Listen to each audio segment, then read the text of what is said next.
Hawaii pang mag-usapan.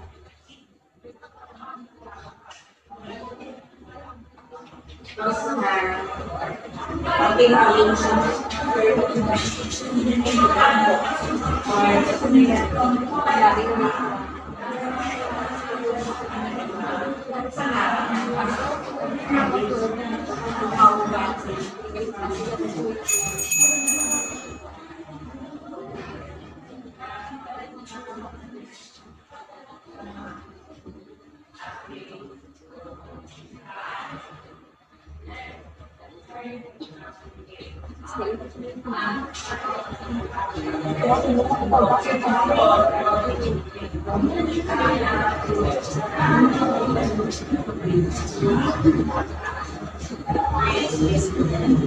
Walang pin.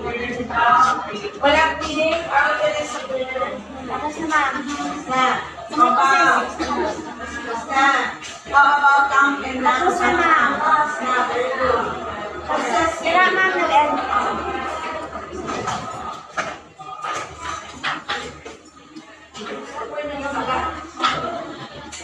Paano masabat?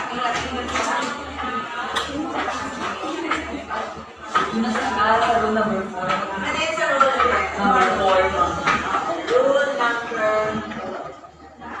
Rule number 2. Rule number 5. Where is number 4?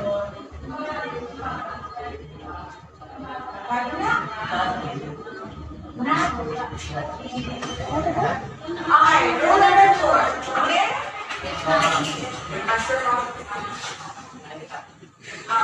Every day, the equal section when two nouns are joined together. When you write about two people phrases with two nouns, the second noun only. Example.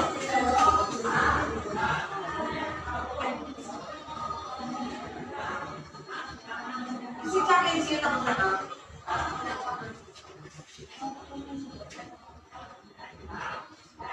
Alright, na?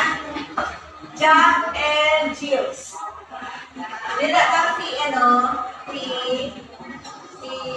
apostrophe S, tapos sa the second made Y. Ito yung pinawat. Balik, title the book. Tapos, isa lang sila na pinitiwan. Again, rule number 4. When two nouns are joined together. Diba yung joined together, si Jack and Jill for the title of the book. Okay, you might write about two people to make such things are during the session production. Ownership.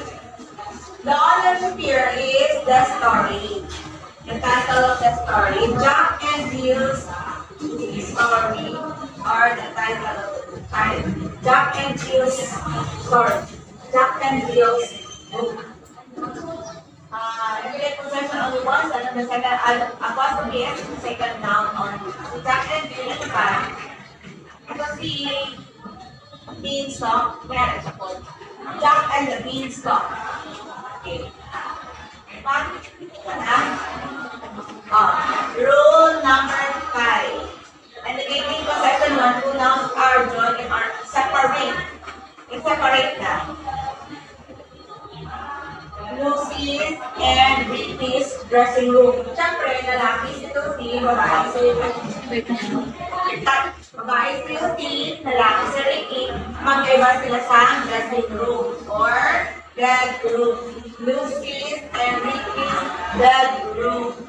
Ito na nag-share sa bedroom school. Sa girl. Share. Bawal na. Nabawal na ang share. Tapos sa mga CRs, binabawal na ang same CR sa boys at sa girls. So, Lucy, boys and girls CR. Boys and girls CR. CR. Over to